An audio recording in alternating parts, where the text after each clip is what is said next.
Hello दोस्तों, हम स्वागत करते हैं आपका आपके अपने YouTube channel preparation with Mithilesh में। जैसा कि आप लोग जानते हैं कि हम लोग हिंदी व्याकरण सीरीज़ को इसमें कंटिन्यू कर रहे हैं। तो हिंदी व्याकरण सीरीज़ के तहत हम लोगों ने कारक चैप्टर को समाप्त कर दिया है और अब हम पढ़ने जा रहे हैं समास। तो दोस्तों, समास दो शब्दों से मिलकर बना है, एक सम एक आस। सम का मतलब होता है संक्षिप्त,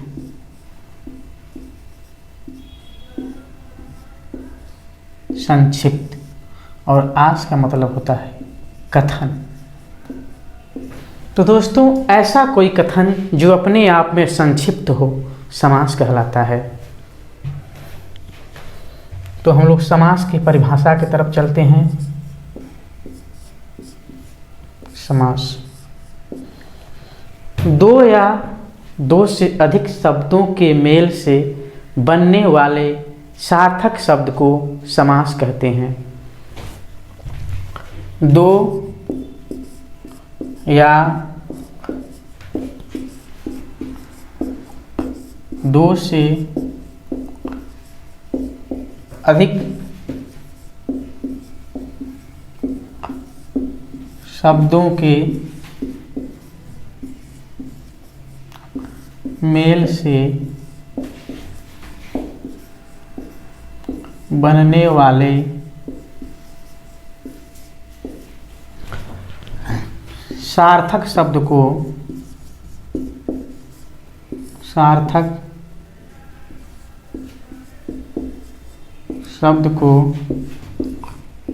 को समास कहते हैं।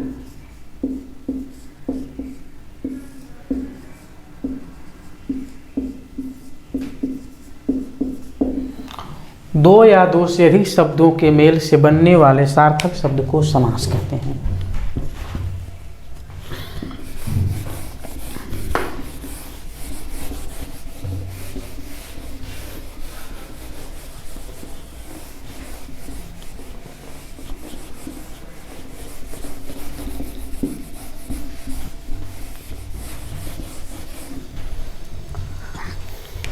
समास के भेद। समास के भेद दोस्तों, समास 6 प्रकार का होता है। पहला, अव्ययी भाव समास।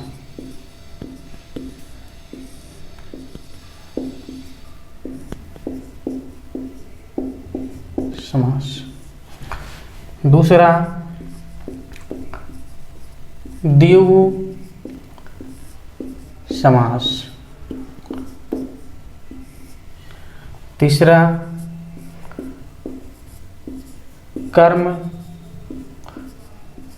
धारय समास। चौथा, बहुव्रीहि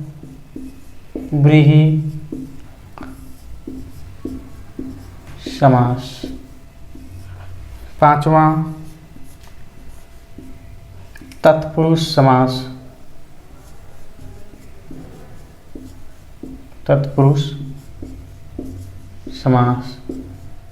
और छठा, द्वंद्व समास।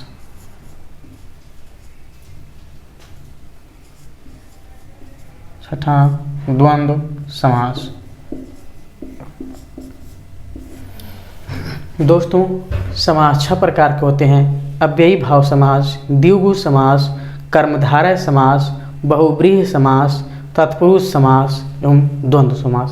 तो दोस्तों, आप लोग इसका स्क्रीनशॉट ले लीजिए या इसको नोट कर लीजिए।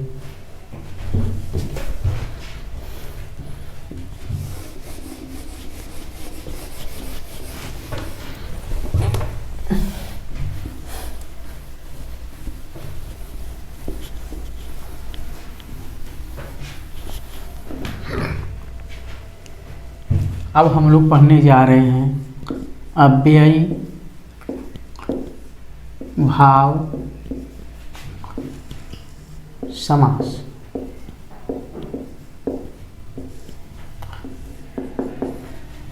दोस्तों अव्ययी भाव समास क्या होता है?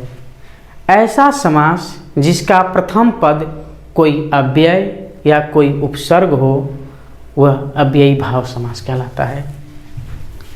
जिस समास का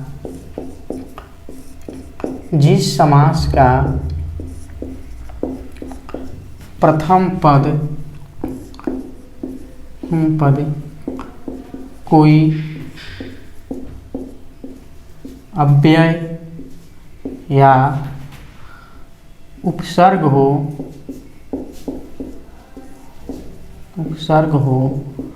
अव्ययी भाव समास कहलाता है। अव्ययी भाव समास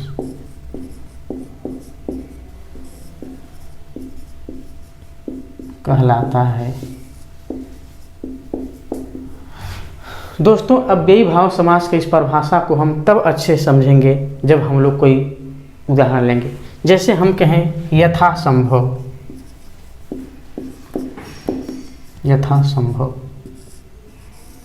यथासंभव का मतलब होता है जैसा संभव हो। जैसा संभव हो। यदि यथासंभव में हम लोग इस यथा को देखें तो यह क्या है? एक अव्यय है, इसलिए यथासंभव एक अव्ययी भाव समास हो गया। आजन्म।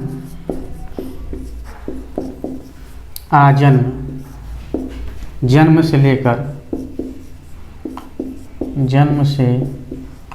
लेकर इस समास में यदि हम इस आ को देखें तो यह एक अव्यय है। आजन्म, जन्म से लेकर, यह अव्ययी भाव समास हो गया। अनुरूप।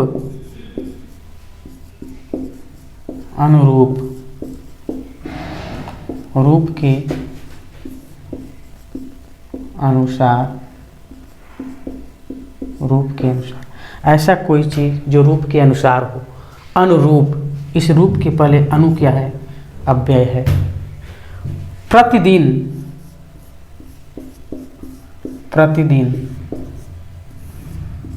इस प्रतिदिन में प्रति क्या है? अव्यय है। प्रतिदिन का मतलब होता है प्रत्येक दिन। प्रतिदिन, इस प्रतिदिन में इस प्रति क्या है? अव्यय है। यानी ऐसा कोई भी समास जिसका प्रथम पद कोई अव्यय हो, वह अव्ययी भाव समास कहलाता है। भरपेट।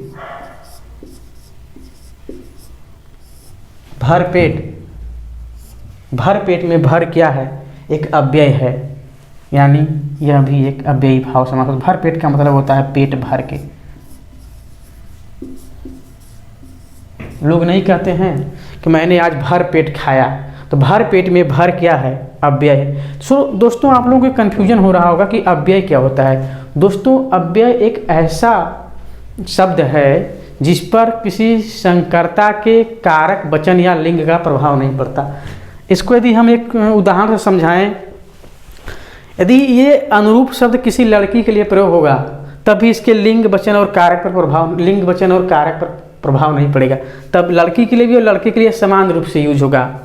यदि ये भर पेट, ऐसा नहीं है कि यदि कोई पुरुष लिंग है तो भर पेट को किसी और तरीके से बोलेगा, या कोई स्त्री लिंग है भर को किसी और तरीके से बोलेगा। यानी कुछ हिंदी में ऐसे शब्द या हर भाषाओं में ऐसे शब्द होते हैं जिनका प्रयोग कर्ता के कारक, वचन और लिंग के प्रभाव से मुक्त होता है। यानी किसी कर्ता के कारक और लिंग और वचन का कोई प्रभाव नहीं पड़ता है, तो ऐसे शब्द को ही हम लोग अव्यय कहते हैं।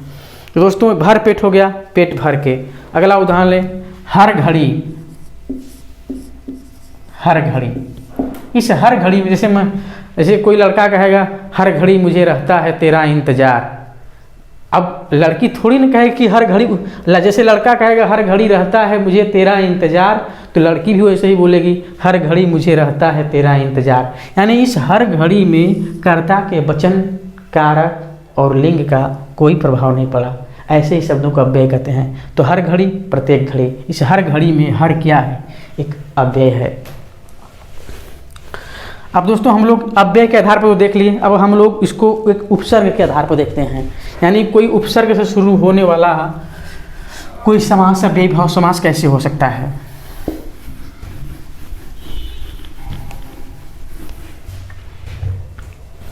जैसे हम लोग कहें निडर।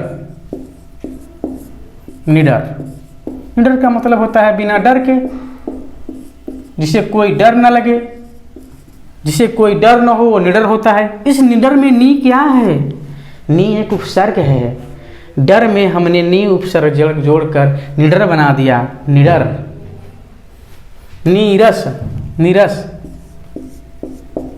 ऐसा कोई चीज जिसमें कोई रस ही न हो, कोई मजा ही न हो, एकदम डल हो, तो ऐसे चीज़ों को हम लोग कहते हैं नीरस। नीरस कैसे बनाया है हम लोगों ने? इस रस में नी उपसर्ग को जोड़कर नीरस। ऐसा कोई भी समास जिसका प्रथम पद कोई अव्यय या कोई उपसर्ग हो, अव्ययीभाव समास कहलाता है। निडर, नी जोड़कर, डर में नी जोड़ा, नीरस, रस में नी जोड़ा। और जैसे लापरवाह, लापरवाह। इस लापरवाह में कौन सा समास है? अव्ययीभाव समास है, क्योंकि हम लोगों ने परवाह में ला उपसर्ग जोड़ा है। ला उपसर्ग, इस परवाह में लापरवाह, जिसे कोई परवाह ही न हो। जैसे कोई लड़का कहता है लड़की से, बाबू तुम एकदम लापरवाह हो। लापरवाह मतलब तुम्हें कोई परवाह ही नहीं है। तो लापरवाह में ला उपसर्ग जुड़ा, परवाह में ला उपसर्ग जुड़कर क्या बनाया हम लोगों ने? अव्ययीभाव समास। जैसे और ले लें सपरिवार। सपरिवार, इस सपरिवार में कौन सा समास है? अव्ययीभाव समास, क्योंकि हम लोगों ने परिवार में स उपसर्ग जोड़कर सपरिवार बनाया। परिवार में स उपसर्ग जोड़कर सपरिवार बनाया है। सपरिवार का मतलब होता है परिवार के साथ। हम दिल्ली सपरिवार गए, हम उसके शादी में सपरिवार सम्मिलित हुए। तो सपरिवार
विशेषण दोपहर।